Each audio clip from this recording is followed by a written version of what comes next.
Cümleten selamun aleyküm hanımlar. Divapatik YouTube kanalıma hepiniz hoş geldiniz. Bugün birlikte iki renkli çok güzel bir 5 şiş patik yapacağız. Ben patiğimde fuşya ve krem olmak üzere 2 tane normal patiklik ip kullandım. Şişlerim 3 numara. Modelim de bu şekilde. Çok güzel, çok zarif, çok şık bir model oldu hanımlar. Model bu şekil.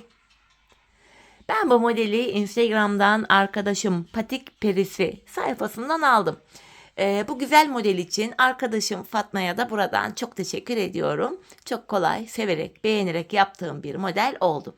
Bu patik benim elimin ölçülerine göre 37, 38 ve 39 numara ayaklar için uyumlu oldu hanımlar. Hemen patiğimize başlayalım. Burun kısmından başlayacağım her zaman olduğu gibi 12 ilmek olarak. 2, 3, 4, 5, 6, 7, 8, 9, 10, 11 ve bir ilmek daha atıyorum 12. Şimdi geri dönüyorum. Bu ilk sırada hanımlar kenar ilmeğimi aldıktan sonra ilmeklerimi ters olarak örüyorum. İlk sırada ilmeklerim ters.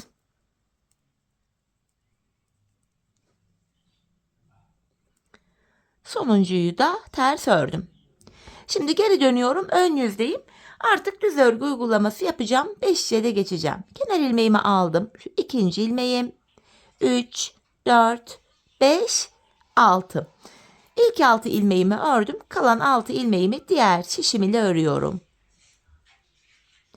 Şimdi hanımlar hiç geri dönmeden ilk başladığımız yerlerden ilmekler çıkaracağız. 3. şişimize. İlk ilmeğimi hemen şu kenara ilmeğin iki kanadına birden girerek çıkarttım.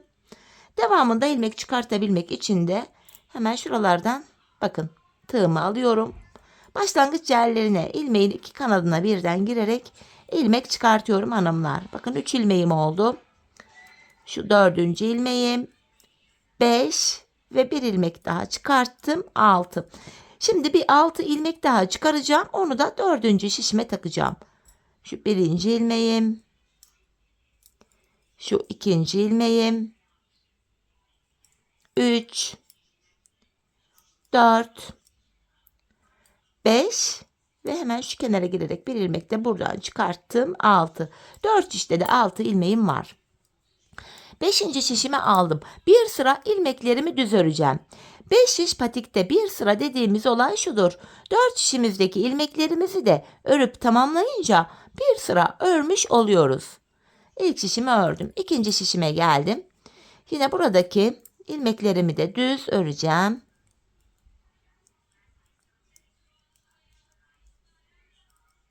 Boşalan şişimizin sıradaki şişteki ilmekleri örüyoruz.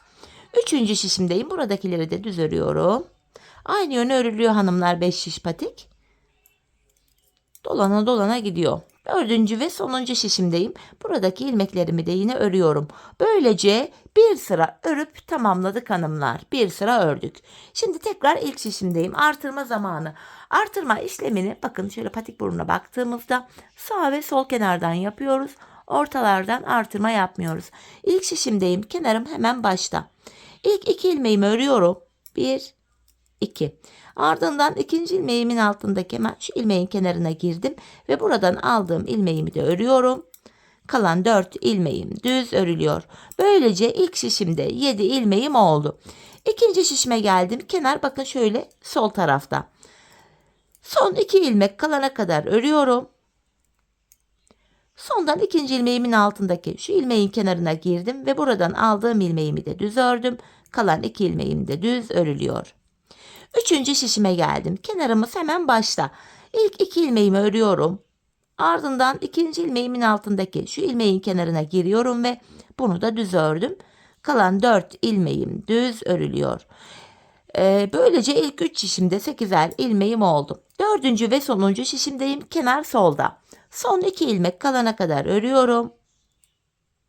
Sondan 2. ilmeğimin altına girerek buradan aldığım ilmeği de düz ördüm.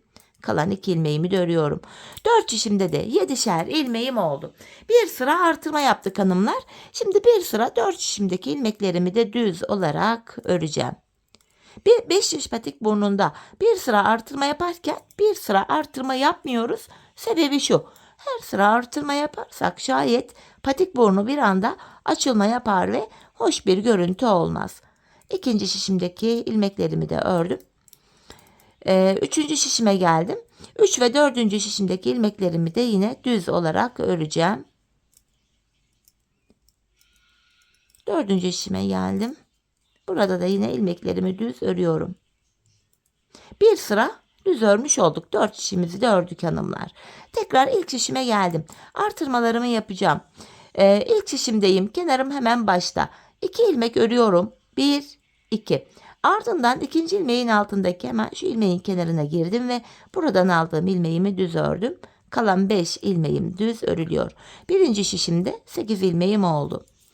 İkinci şişime geldim. Kenarımız solda. Son 2 ilmeğim kalana kadar örüyorum. Sondan ikinci ilmeğimin altına girerek şuraya. Buradan aldığım ilmeğimi de yine düz ördüm. Kalan 2 ilmeğimi de örüyorum. Burada da 8 ilmek oldu. Üçüncü şişime geldim. Kenar hemen başta. İlk 2 ilmeğimi örüyorum. İkinci ilmeğimin altına girerek buradan aldığım ilmeği de düz ördüm. Kalan 5 ilmeğim düz örülüyor. Böylece burada da 8 ilmek oldu. Dördüncü ve sonuncu şişimdeyim. Kenar solda. Son 2 ilmek kalana kadar öreceğim. Sondan ikinci ilmeğimin altındaki ilmeğin kenarına şuraya girerek buradan aldığımı da örüyorum ve kalan 2 ilmeğim de düz örülüyor. 4 şişte de 8'er ilmek oldu. Bir sıra artırdık. Şimdi bir sıra 4 şişteki ilmekleri de düz öreceğiz. Sonraki sıra artıracağız. Düz öreceğiz, artıracağız. Patik burnu böyle tamamlanacak.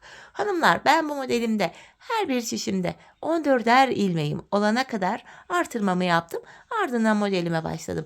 Gördüğünüz gibi bu şekilde modelimiz de tam denk geldi.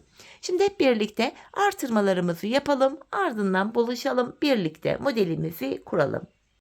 Evet hanımlar, her bir şişimde 14'er ilmeğim olana kadar artırmalarımı yaptım. Artırmadan sonra bir sıra düz örmedim.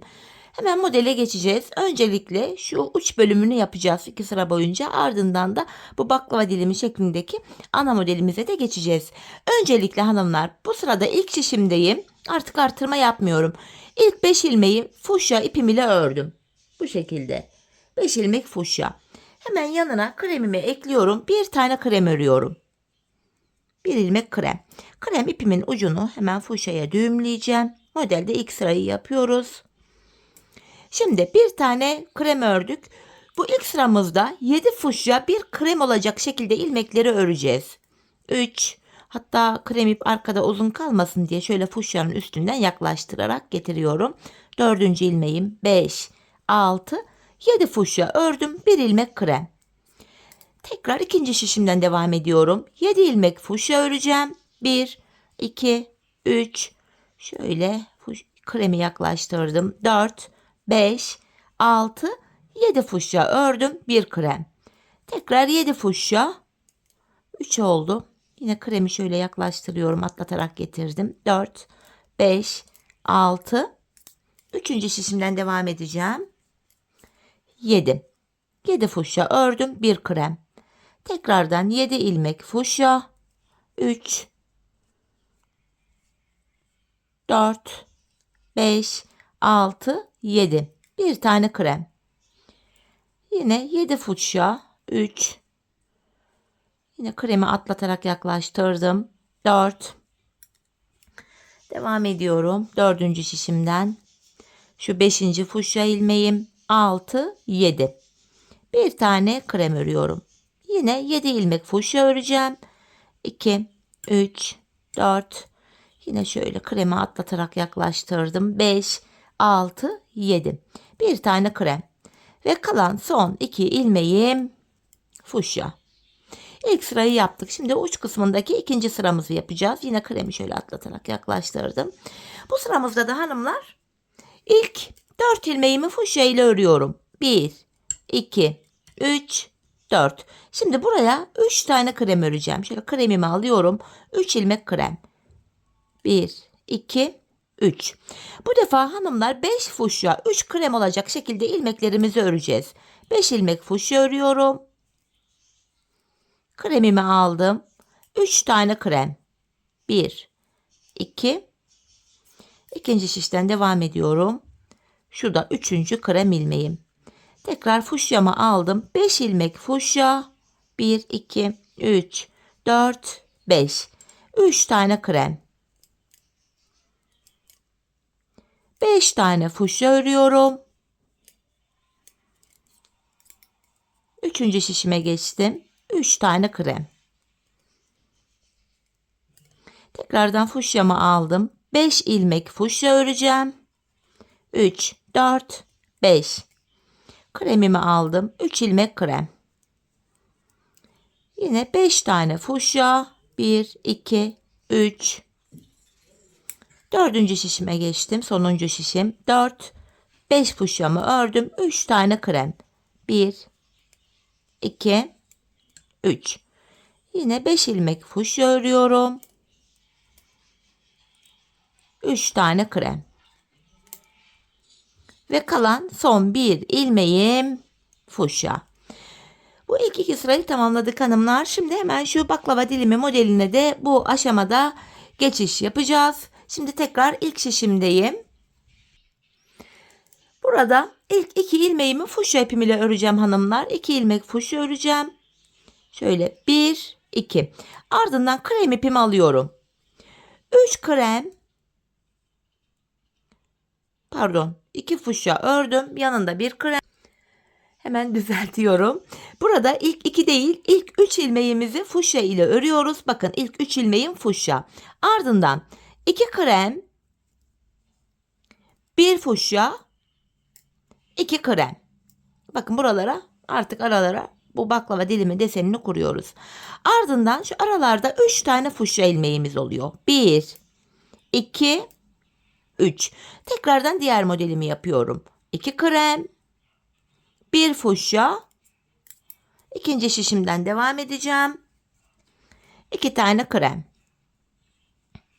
Araya 3 ilmek fuşyamı örüyorum. 1, 2, 3. Bakın diğer modelimi yapıyorum. 2 krem, 1 fuşya, 2 krem. Bu şekilde. Araya 3 tane fuşya örüyorum. 1, 2, 3. Şimdi aynı modeli tekrar edeceğim. 2 krem. İlkini ördüm. 3. şişime geçtim. Modelime buradan devam edeceğim. Şu 2. kremim. 1 fuşya, 2 krem. Araya 3 tane fuşya örüyoruz. Aralarda 3'er fuşyamız var. Diğer modelimi yapıyorum. 2 krem, 1 fuşya, 2 krem.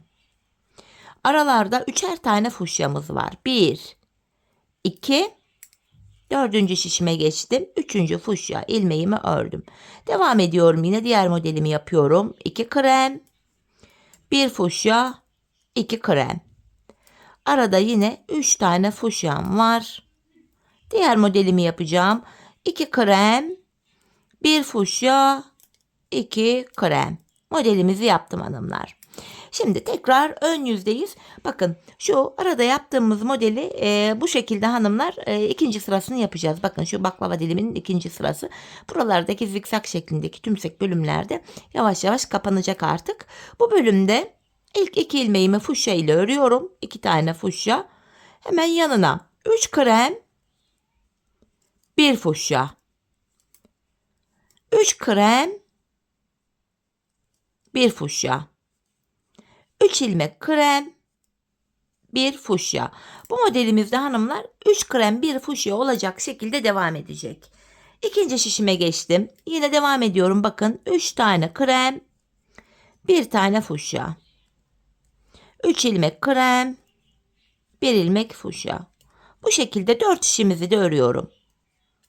3 krem 1 fuşya renk olmak üzere. Şöyle. Diğer şişime geçtim. Yine 3. kremimi ördüm. 1 ilmek fuşyamı örüyorum yanına. Tekrardan 3 krem, 1 fuşya. 3 krem, 1 fuşya. 3 krem, 1 ilmek fuşya. 4. şişime geldim. Burada da yine devam ediyorum. 3 ilmek krem, 1 ilmek fuşya renk. Sıra sonuna kadar öreceğim. 4. şişimizi böyle tamamlayacağız. 3 krem, 1 fuşya ve son 2 ilmeğim krem. Şimdi bu tümsekli bölümleri bitirdik hanımlar. Sadece şu modelimizi kuracağız. Bu sıramızda şöyle fuşya ipimi yaklaştıracağım buradan. Bu sıramızda ilk 4 ilmeğimi krem ile örüyorum. 1, 2, 3, 4. Şu baklava dilimi deseninde 3. sıramızı yapacağız. Bu sıramızda da hanımlar bakın 1 fuşya, 1 krem, 1 fuşya. İlk desenimi yaptım. Model aralarına 5 tane krem öreceğiz. 2, 3, 4, 5. Şimdi ikinci modelimi yapıyorum. 1 fuşya, 1 krem. İkinci şişimdeyim. Tekrar bir ilmek fuşya ördüm. Arada 5 tane kremim var. 3, 4, 5. Diğer modelimi yapıyorum. 1 fuşya, 1 krem, 1 fuşya. Araya yine 5 tane krem örüyorum. Üçüncü şişime geldim. Yine burada da hemen modelimi kuracağım. 1 fuşya, 1 krem, 1 fuşya. Araya 5 tane krem örüyorum. 3, 4, 5. Devam ediyorum. 1 fuşya, 1 krem, 1 fuşya. Araya 5 tane krem örüyorum. 3. Dördüncü şişime geldim. Şu 4. kremim. Şu da 5. Modelimi yapıyorum yine. 1 fuşya, 1 krem, 1 fuşya. Yine buraya 5 tane krem örüyorum. 3, 4, 5. Son kez modelimi yapacağım. 1 fuşya, 1 krem ve 1 fuşya. Sonuncu ilmeğim krem. Modelimizde 3. sıramızı tamamladık. Bu model hanımlar 2'şer sıra olarak yapılıyor. Şimdi modelimizde 4. sıramızı yapacağız. Baklava dilimi modelimizin 4. sırası. Hanımlar 3. sırada yaptığımız işlemin aynısı. İlmekleri gördüğümüz gibi örüyoruz. Kremleri krem ile, fuşyaları da fuşya ile. 4. sıramızda modelimiz aynı şekilde yapılıyor. Bakın 5 kremimi yine krem ile örüyorum. Fuşya rengimi fuşya ile, krem ile böyle devam ediyor modelin 4. sırası. Diğer 3 şişimizde de ilmeklerimizi gördüğümüz gibi örelim. Tekrar ilk şişte buluşalım. Evet hanımlar, diğer 3 şişimi de ördüm geldim. Şimdi tekrar ilk şişimdeyim. Modelimizde baklava dili modelimizde 5. sıramız. Bu baklava dilimi açılacak. İlk 3 ilmeğimi krem ile örerek başladım. 3 krem. Şimdi 1 fuşya, 1 krem, 1 fuşya, 1 krem, 1 fuşya ördüm. Bakın ilk modeli yaptık. Bu defa model aralarında 3'er tane kremimiz var. İkinci modelimi yapacağım. 1 fuşya, 1 krem, 1 fuşya. 1 krem, 1 fuşya. Yine model arasında 3 tane kremim var. Tekrar 1 fuşya, 1 krem, 1 fuşya, 1 krem, 1 fuşya. Model arasına 3 tane krem örüyorum. Devam ediyorum. 1 fuşya, 3. şişimdeyim. 1 krem, 1 fuşya, 1 krem, 1 fuşya. Model arasına 3 tane krem. Diğer modelimi yapıyorum. 1 fuşya, 1 krem, 1 fuşya, 1 krem, 1 fuşya. Tekrar model arasına 3 tane krem örüyorum. 4. şişimden devam edeceğim. Şu 3. kremi. Yine modelimi kuruyorum. 1 fuşya, 1 krem, 1 fuşya, 1 krem, 1 fuşya. Model arasında 3 tane kremim var. Sonuncu modelimdeyim. 1 fuşya, 1 krem, 1 fuşya, 1 krem ve son bir ilmeğimi de fuşya ile ördüm. 5. sıramızı tamamladık. 6. sıra 5. sıra ile aynı hanımlar. İlmekleri gördüğümüz gibi örüyoruz 6. sıramızda. Bakın fuşyaları fuşya ile, kremleri de krem ile. Şöyle.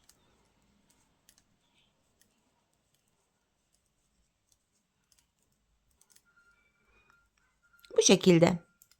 Diğer 3 şişimizde de yine ilmekleri gördüğümüz gibi örelim gelelim. Evet hanımlar, ilmeklerimi gördüğüm gibi ördüm. Tekrar ilk şişimdeyim. Modelimizde 7. sıramız. Baklava dilimini artık kapatmaya başlayacağız bu sırada. İlk 4 ilmeğimi krem ile örüyorum. Ardından 4 tane kremimi ördüm. Ardından 1 fuşya, 1 krem, 1 fuşya. Model aralarına 5'er tane krem öreceğiz hanımlar. 4, 5. Yine ikinci modeli yapacağız. 1 fuşya, 1 krem, 1 fuşya. Tekrar model arasına 5 tane krem örüyorum. Tekrardan bir fuşya, bir krem, bir fuşya olacak şekilde modelimi yapıyorum. Yine model arası için 5 tane krem örüyorum. Üçüncü şişime geldim. Tekrar modelimi yapacağım yine. Bir fuşya, bir krem, bir fuşya ördüm. Arada yine 5 ilmek kremim var. 4, 5. Yine model yapacağım. Bir fuşya, bir krem, bir fuşya. Tekrar araya 5 tane krem örüyorum. Dördüncü şişimden devam edeceğim. Şu 4, şu da 5. kremim. Modelimi yapıyorum yine. Bir ilmek fuşya, bir krem ve bir ilmek fuşya. 5 kremim var arada. 3, 4, 5. Yine bir fuşya, bir krem, bir fuşya. Sonuncu ilmeğim krem. 7. sıramız böyleydi. 8. sıramızda da hanımlar 7. sırada yaptığımız işlemin aynısını yapacağız. İlmekleri gördüğümüz gibi öreceğiz. Modelimizde 8. sıramız. Bu şekilde. İlmekler gördüğümüz gibi örülecek. Şöyle bakın. Diğer 3 şişimizi de örelim gelelim. Evet hanımlar, diğer 3 şişimi de ördüm geldim. Baklava dilimi desenimiz 10 sıradan oluşuyor. 8 sırasını yaptık. Şimdi 9. sırayı yaparken bir diğer baklava dilimini de başlatacağız. Bakın şu aradaki deseni de başlatacağız hanımlar. Yine bu da 10 sıradan oluşuyor. Şimdi bu baklava diliminde şu yaptığımız ilk baklava diliminde 9. sıradayız. Şu ikinci baklava diliminin de 1. sırası hanımlar bu. Şimdi ilk ilmeğimi krem ile örerek başladım. Şimdi buraya bir tane fuşya örüyorum. Bu da diğer baklava dilimimizin ilk sırası. Modelin devamında 3 krem, 1 fuşya, 3 ilmek krem, 1 ilmek fuşya. Bu şekilde devam edecek. 3 krem, 1 fuşya, 3 krem, 1 fuşya, 3 krem, 1 fuşya. Diğer 3 şişimizde de yine 3 krem 1 fuşya olacak şekilde öreceğiz. Diğer 3 şişimizi de bu şekilde örelim gelelim. Evet, diğer 3 şişimi de ördüm geldim hanımlar. Şimdi tekrar ilk şişimdeyim. Şu büyük ilk yaptığımız baklava diliminin 10. sırası.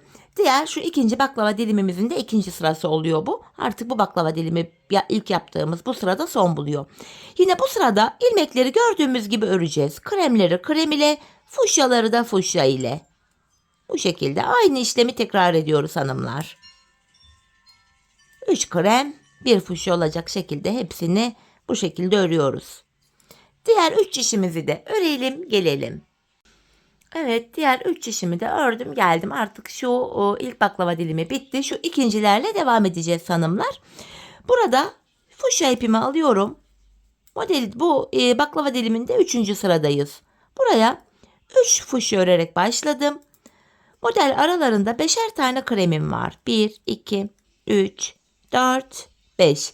Modelimiz 3 fuşya 5 krem olacak şekilde devam edecek. İkinci baklava diliminin 3. sırası. 3 fuşyamı ördüm. 5 krem diye böyle devam edeceğim. Diğer 3 şişimizi de bu şekilde 5 krem 3 fuşya olacak şekilde örelim gelelim. Evet hanımlar, diğer 3 şişimi de ördüm geldim. Tekrar ilk şişimde modelde 4. sıra.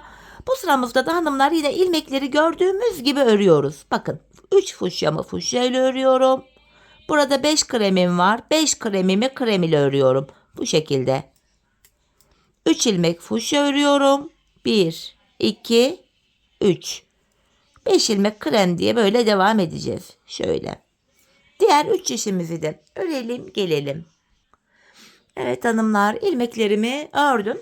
Şimdi burada bakın modelimizin 4. sırasını tamamladık. 5. sırasına geçtiğimizde şu 4. sıradaki buraya dikkat edelim. 4. sıradaki bu 4. şişimdeki sonuncu ilmeğimi söküp bunu ilk şişime aldım. Tekrardan bu ilmeği 4. şişimize vereceğiz. Burada modeli ilk şişte rahat kuralım diye. Şimdi modelde 5. sıramız. 4. şişimden ilk şişime ödünç ilmek aldım. Bu sıramda ilk ilmeğimi fuşya ile örüyorum. Bir krem. Bir fuşya, pardon, ilk 2 ilmeğimi, çok özür dilerim. İlk 2 ilmeğimi fuşya ile örüyorum. Ortada bir kremim var. Tekrardan yanına 2 tane fuşya örüyorum. 1, 2. Modelde 5. sıramız. İlk modeli yaptık. 2 fuşya, 1 krem, 2 fuşya. Aralarda 3'er tane kremimiz olacak. İkinci baklava dilimini yapıyorum. İlkiyle aynı şekilde. 2 fuşya, 1 krem, 2 fuşya. Yine model aralarına 3'er tane krem öreceğiz. Ardından 2 fuşya, 1 krem, 2 fuşya olacak şekilde modelimizi kuracağız. 5. sıramızı da hanımlar diğer 3 şişimize uygulayalım, gelelim. Evet hanımlar, modelimi tamamladım. Şimdi tekrar ilk şişimdeyim. Modelimizde 6. sıramız. Bir önceki sıramızda, yani 5. sırada yaptığımız işlemin aynısını yapacağız. Fuşyaları fuşya ile, kremleri de krem ile öreceğiz 6. sıramızda. Bu şekilde. 2 sıra model tekrarı yapılıyor hanımlar. Bu model bu şekilde kuruluyor. Evet, ilk şişimizi ördük. Bakın şöyle. Diğer 3 şişimizi de örelim, gelelim. Evet, ilmeklerimi ördüm, geldim hanımlar. Tekrardan ilk şişimdeyim. Modelimizde 7. sıramızı yapacağız. 7. sıramızda ilk ilmeğimi krem ile örerek başladım. Bir krem ile başladım. Artık bu bir kremi de hanımlar tekrar şöyle 4. şişime veriyorum. Tekrar şişlerimizde 14'er ilmek oldu. Bir kereliğine mahsus böyle yaptık. Modeli rahat kuralım diye. Şimdi bir kremi oraya verdiğimize göre 3 fuşya ile modele başlıyorum. Yanına 5 tane krem öreceğim. 1, 2, 3, 4, 5. Modelimiz 3 fuşya 5 krem olacak şekilde devam edecek 7. sıramız. 3 fuşyamı ördüm. 5 tane krem öreceğim. Şeklimiz bu hanımlar. Diğer 3 şişimizi de 5 krem 3 fuşya olacak şekilde örelim, gelelim. Evet, ilmeklerimi ördüm, geldim. Şimdi tekrar ilk şişimde modelde 8. sıradayım. 7. sırada yaptığımız işlemin aynısını yapıyoruz. İlmekleri gördüğümüz renklerle örüyoruz hanımlar. İlk 3 fuşya ilmeğimi ördüm. 5 krem ile örüyorum. Tekrardan 3 fuşya 5 krem olacak şekilde ilmeklerin tamamını 4 şişimizde de öreceğiz. Bu şekilde. Diğer 3 şişimizi de tamamlayalım, gelelim. Evet hanımlar, modelimizi yaptım. Şimdi bu modelimizde 9. sıramızı yapacağız. Bunun 9. sırasını yaparken bakın bir diğer şu 3. baklava diliminin de ilk sırasını burada öreceğiz hanımlar. Öncelikle bu modelime şöyle başlıyorum. İlk ilmeğimi krem ile ördüm. Tam bu modelin ortasına bir tane fuşya örüyorum. Modelin devamında 3 krem 1 fuşya olacak şekilde ilmekleri öreceğiz. Bakın 3 krem ördüm, 1 fuşya. Bu fuşya da bir diğer baklava diliminin başlangıcı oluyor. 3 krem 1 fuşya olacak şekilde ilmeklerimizi örüyoruz. Şöyle 3 krem 1 fuşya. İkinci şişten 3 krem diye devam edeceğiz. Diğer 3 şişi de örelim, gelelim. Evet, ilmeklerimi ördüm. Şimdi tekrar ilk şişimizdeyiz. Şu baklava diliminin son sırası, yani 10. sırası. Diğer yeni başlattığımız baklava diliminin de 2. sırası oluyor bu. İlmekleri yine gördüğümüz gibi öreceğiz. Kremleri krem ile, fuşyaları da fuşya ile. 3 krem, 1 fuşya. 3 krem, 1 fuşya. Bu şekilde aynı işlemi yapacağız hanımlar. Şöyle. Diğer 3 şişi de örelim, gelelim. Evet hanımlar, tekrardan ilk şişime geldim. Şu baklava dilimini bitirdik. Diğer baklava dilimiyle devam edeceğiz. İlk 2 sırasını buraya örmüştük. Şimdi burada baklava diliminde 3. sıradayız. Şöyle burada fuşya ipimi yaklaştırdım. Şimdi hanımlar burada ilk 1, 2, 3, 4 ilmeğimi krem ile örerek başladım. Şimdi bakın ilk baklava dilimini yapacağız. Şu alttaki modelle aynı. 1 fuşya, 1 krem, 1 fuşya. Model aralarına 5'er tane krem öreceğiz. 3, 4, 5.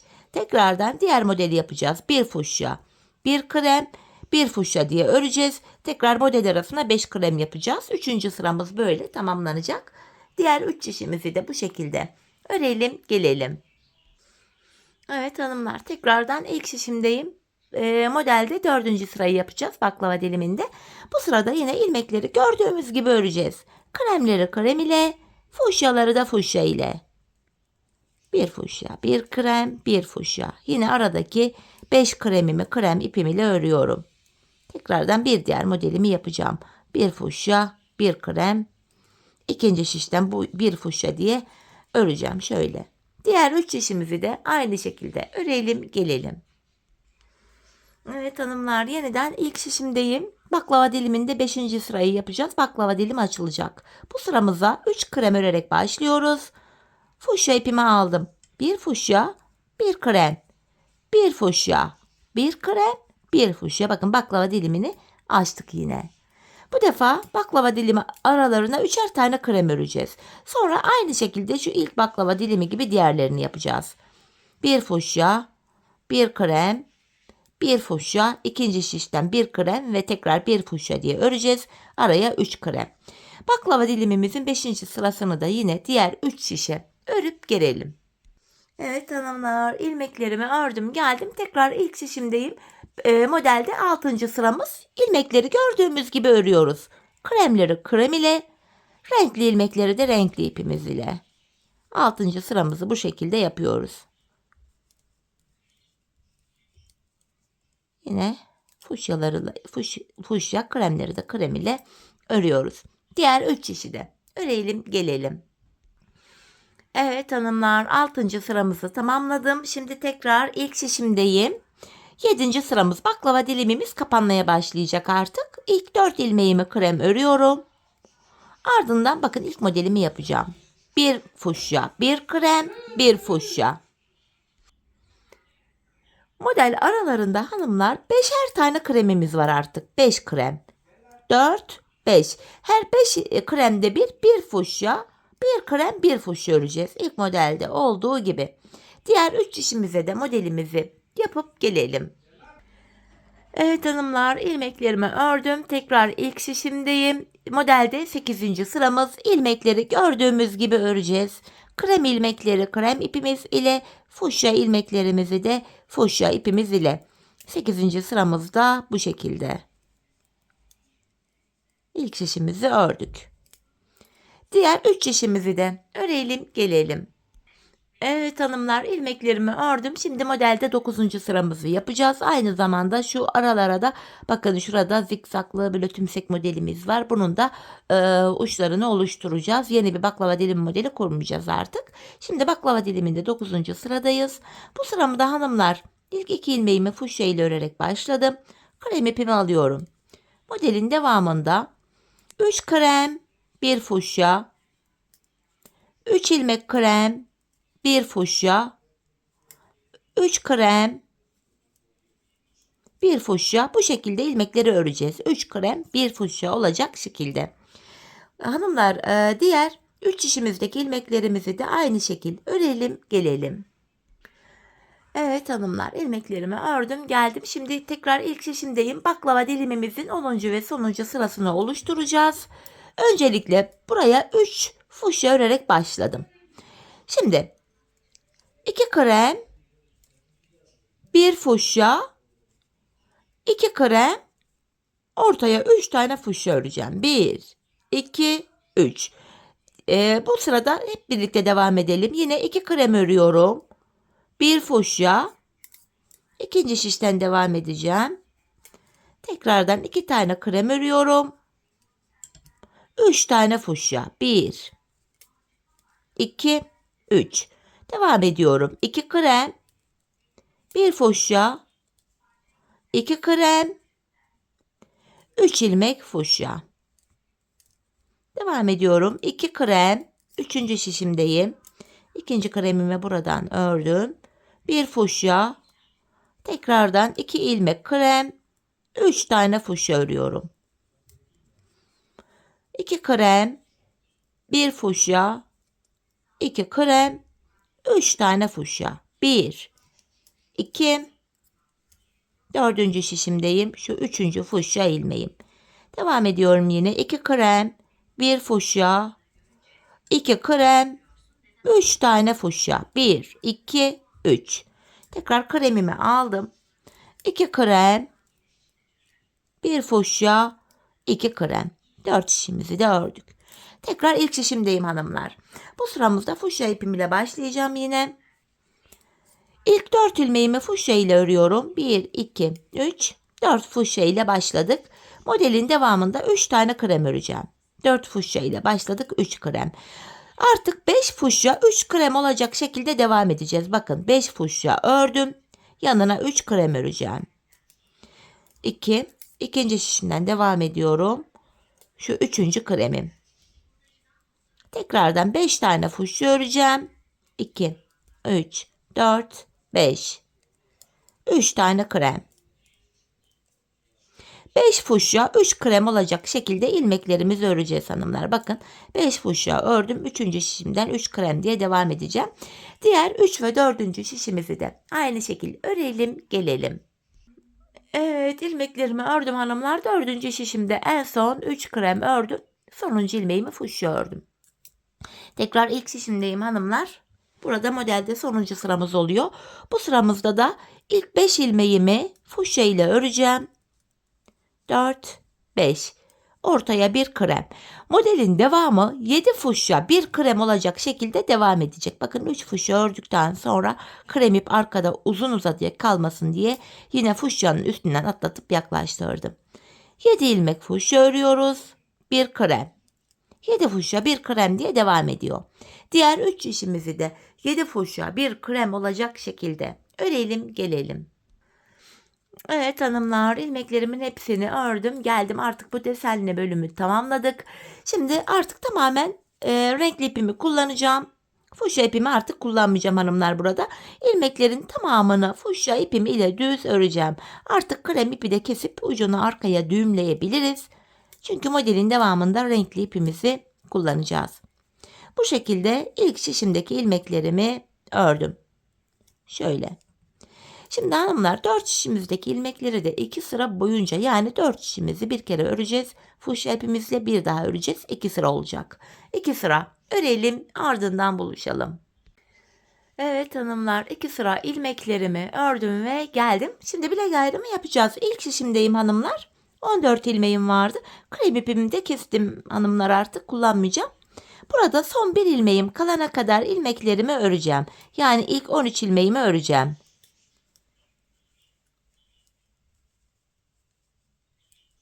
Bu 14. ilmekte şöyle yapıyorum. İkinci şişimdeki ilk ilmeği alıyorum. Bu iki ilmeği birbiriyle yer değiştirdim. Yer değiştirdiğim ilk ilmeğimi ilk şişimle örüyorum. Bilek ayrımında ilmekleri yer değiştirdik. Sebebi şu: bilek ayrımı daha sıkı ve sağlam oluyor. Patiğimizin arka bölümlerine geçtik hanımlar. Ben bu arkalara 8'er ilmek haroşa ördüm. Ben örgümüzün hem arka yüzünde düz örgü örünce haroşalarımı elde ediyorum.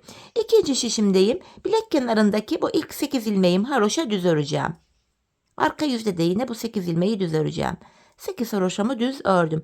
Devamındaki ilmeklerimi de tekrar düz örmeye devam ediyorum. Artık patiğimizin arka bölümüne geçtik. Arka bölümde ön yüzde düz örgü, arka yüzde de ters örgü uygulaması yapacağız hanımlar. Bilek ayrımına kadar öreceğiz, ardından geri döneceğiz. Geri döndüğümüzde arka yüzde olacağımız için ilmekleri ters öreceğiz. Bir diğer şişime geçtim. Taban bölüme gelen yerde yine ilmeklerimin hepsini düz örüyorum.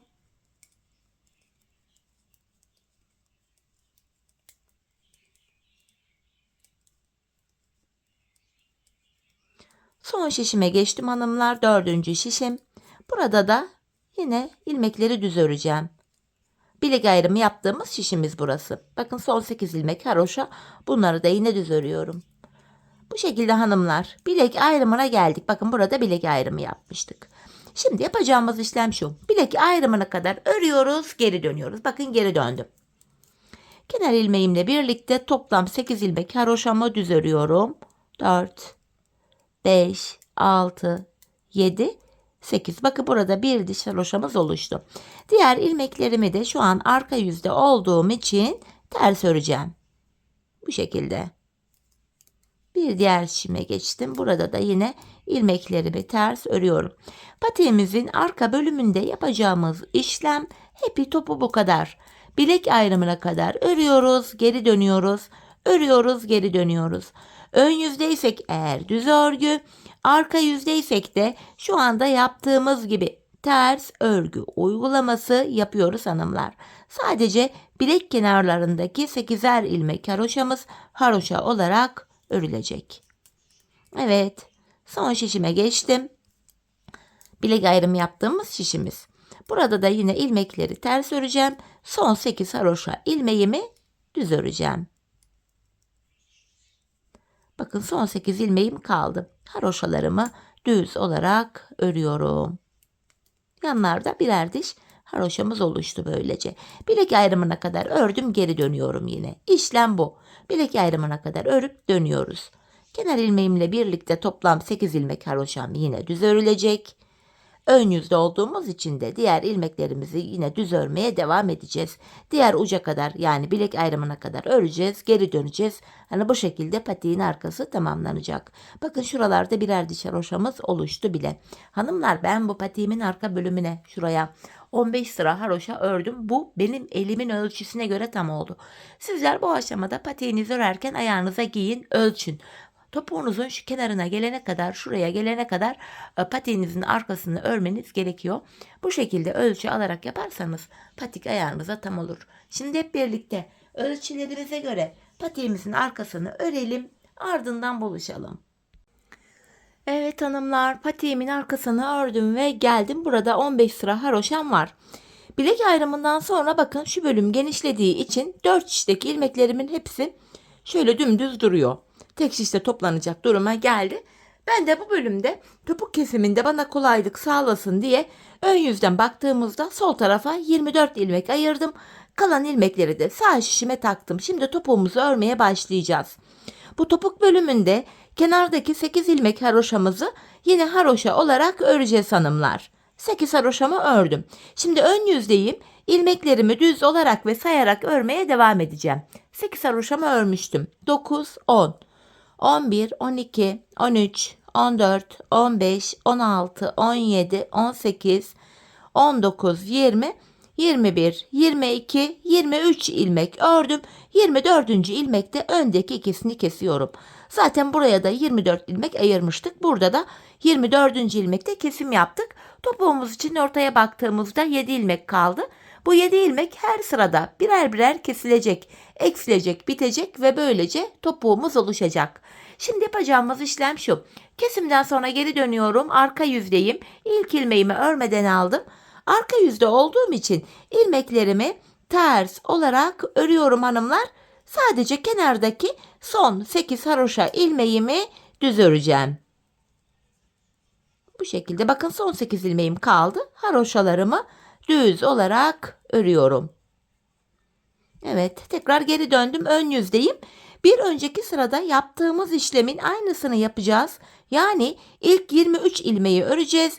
24. de kesimi yapacağız. 8 haroşamı ördüm. Sayarak gideceğim. 9, 10, 11, 12, 13, 14, 15, 16, 17, 18, 19, 20, 21, 22, 23. 24. ilmekte öndeki ikisini kesiyorum. İkinci kesimi yaptık. Bir önceki sırada arada 7 ilmek vardı. Şimdi 6 ilmek kaldı. Şimdi tekrar kesim yaptık hanımlar. Geri döneceğiz. Arka yüzde ilmekleri öreceğiz.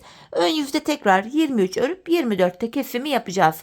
Biz bu kesme işlemine aradaki 6 ilmek bitene kadar devam edeceğiz. Şimdi hep birlikte topuğumuzu örelim, gelelim. Evet hanımlar, topuğumuzu ördüm ve geldim. Aradaki ilmekler kestim. İlk başta sol tarafa 24 ilmek ayırmıştı. Kesimlerden sonra da sağ şişimde 24 ilmeğim kaldı. Şimdi patiğimin düz tarafı içeride, ters tarafı da dışarıda olacak şekilde ikiye katladım. Tığ ile kesim yapacağım hanımlar. İlk kesimim şöyle. Benden taraftaki şişten bir ilmek, ikinciden de bir ilmek aldım. İkisini bir topluyorum. Diğer kesimlerim şöyle. Benden taraftaki şişten bir ilmek, ikinciden de bir ilmek aldım. İkinci ilmeği ilkinin içinden geçirdim. Tığımdaki ilmekleri topluyorum. Benden taraftaki şişten bir ilmek, ikinciden de bir ilmek aldım. İkinci ilmeği ilkinin içinden geçirdim. Tığımdaki ilmekleri topluyorum. Karşılıklı olarak şişlerimizden birer tane ilmek alıyoruz ve ikinci şişten aldığımız ilmeği ilk şişten aldığımız ilmeğin içinden geçiriyoruz. Tığımızdaki ilmekleri topluyoruz. Her iki patiğimizin topuğu da aynı yöne, aynı şekilde kesiliyor. Bu şekilde. Kalan ilmeklerimizi de aynı şekilde keselim, gelelim. Evet, ilmeklerimi kestim. Şişlerimde son birer ilmeğim kaldı. Önce benden taraftaki, sonra da ikinci şişimdeki ilmeğimi tığıma aldım hanımlar. Tığımda 3 ilmeğim var. Üçünü bir topluyorum. 2 tane de zincir çekip ipimi kesiyorum. Patiğimizi böylece tamamladık. Hemen ipimizin ucunu arka ilmek aralarına girerek gizleyeceğim. Tekrar zincir tekniğiyle burayı sıkılıyorum.